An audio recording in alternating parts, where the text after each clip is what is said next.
Perang Uhud atau lebih tepatnya perang balas dendam kaum Quraisy Mekah setelah 1 tahun kekalahan telak di Perang Badar. Perang yang terjadi pada tahun 3 Hijriah atau 1 tahun setelah Perang Badar, yaitu pada hari Sabtu waktu duha. Adapun jarak yang ditempuh dari Mekah ke Uhud adalah 500 km.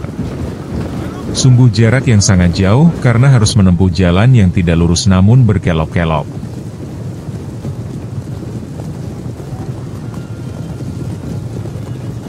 Beginilah peta asli Perang Uhud yang diambil dari Google Earth, di mana dari pihak kaum Quraisy dipimpin oleh Abu Sufyan yang nantinya akan masuk Islam. Abu Sufyan memimpin pada posisi tengah pasukan Quraisy. Di sayap kanan dipimpin Khalid bin Walid dengan 200 pasukan berkudanya. Pada Perang Badar Khalid tidak bisa ikut sehingga pada Perang Uhud kali ini Khalid ikut dengan tekad menghabisi pasukan Muslim. Di sayap kiri dipimpin oleh Ikrimah bin Abu Jahal khusus membalas kematian bapaknya di Perang Badar, yaitu Abu Jahal yang juga nantinya masuk Islam. Berita berangkatnya pasukan Quraisy kepada Rasul pada hari Kamis, yang mengirimkan kabar adalah Abbas bin Abdul Muthalib paman Nabi yang tinggal di Mekah. Pada awalnya pasukan Islam berjumlah 1000 pasukan, namun 300 pasukan munafik mundur kembali ke Madinah dengan alasan lebih baik berperang di kota Madinah daripada menghadapi 3000 pasukan yang sudah siap dengan perlengkapan baju perangnya. Perang Uhud menjadi salah satu ujian besar dalam perjalanan dakwah Islam.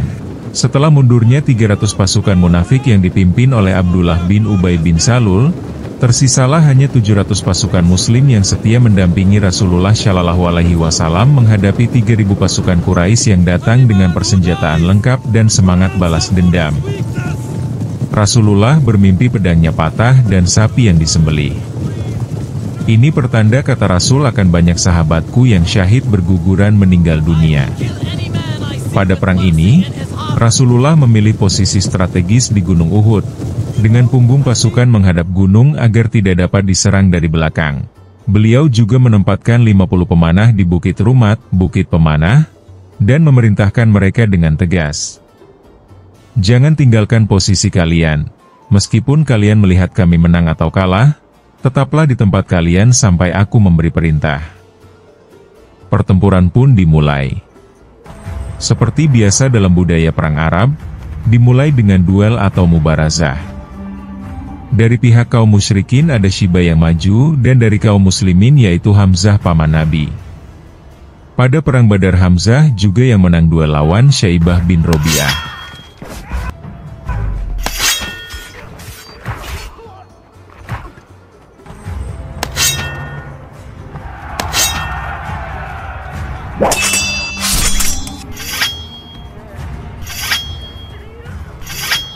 Dan Hamzah pun memenangkan duel 1 lawan 1 ini, maka bertambah semangatlah kaum muslimin. Dan perang besar pun dimulai.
Awalnya, pasukan Muslim berhasil mendesak pasukan Quraisy.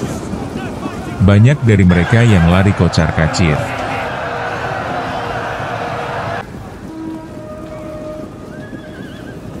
Namun, para pemanah yang berada di atas bukit mengira peperangan telah usai dan kemenangan telah diraih. Mereka pun meninggalkan posisinya demi ikut mengambil ghanimah, rampasan perang, walau Abdullah bin Jubair, pemimpin pasukan pemanah, telah memperingatkan mereka agar tetap di tempat. Kesempatan ini dimanfaatkan oleh Khalid bin Walid, yang saat itu masih berada di pihak Quraisy dan belum masuk Islam.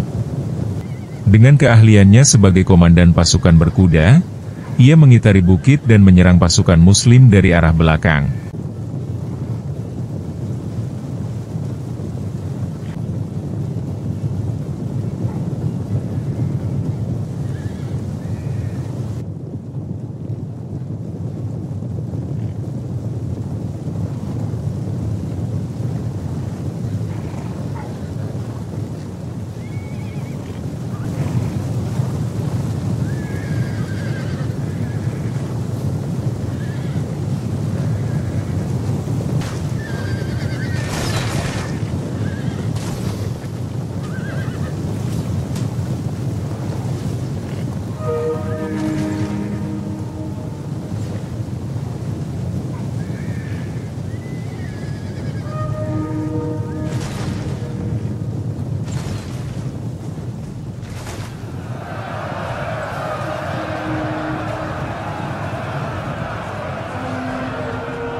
Kekacauan pun terjadi.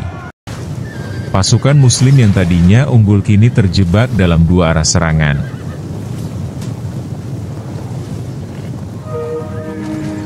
Banyak sahabat yang gugur sebagai syuhada. Dalam kekacauan ini, Rasulullah sendiri terluka. Gigi beliau patah, wajahnya berdarah, dan beliau sempat terjatuh ke dalam lubang jebakan. Bahkan terdengar kabar bahwa Rasulullah telah wafat, yang menyebabkan semangat beberapa sahabat sempat melemah. Namun ketika diketahui bahwa beliau masih hidup, semangat pasukan kembali bangkit untuk melindungi beliau. Salah satu peristiwa heroik adalah keberanian Mus'ab bin Umair, pembawa panji Islam. Ia terus bertahan hingga syahid, dan wajahnya mirip Rasulullah sehingga saat ia gugur, musuh sempat mengira bahwa Rasulullah telah terbunuh. Di antara syuhada lainnya terdapat Hamzah bin Abdul Muthalib, paman Rasulullah, yang gugur secara tragis. Ia dibunuh oleh Wahsy bin Harb, atas perintah Hindun binti Utbah, istri Abu Sufyan, sebagai balas dendam atas kematian ayahnya di Perang Badar. Setelah gugur, jenazah Hamzah dimutilasi oleh Hindun, yang kemudian hal ini sangat menyedihkan hati Rasulullah. Akhir dari peperangan ini bukanlah kemenangan mutlak bagi Quraisy, karena mereka tidak melanjutkan serangan ke Madinah dan akhirnya kembali ke Mekah. Namun, dari segi fisik dan moral, kaum muslimin mengalami banyak kerugian dan kehilangan para sahabat terbaiknya. Perang Uhud memberikan banyak pelajaran tentang pentingnya ketaatan terhadap pemimpin, bahaya dari sikap tergesa-gesa dan cinta dunia, serta kesabaran dalam menghadapi ujian. Rasulullah dan para sahabat belajar banyak dari peristiwa ini, yang akan membentuk strategi dan mental mereka di pertempuran-pertempuran berikutnya. Demikianlah video sejarah Perang Uhud kali ini yang menjadi tonggak sejarah Islam. Terima kasih. Sampai jumpa di video selanjutnya. Video ini dibuat dengan Blender 3D dan game Total War Attila.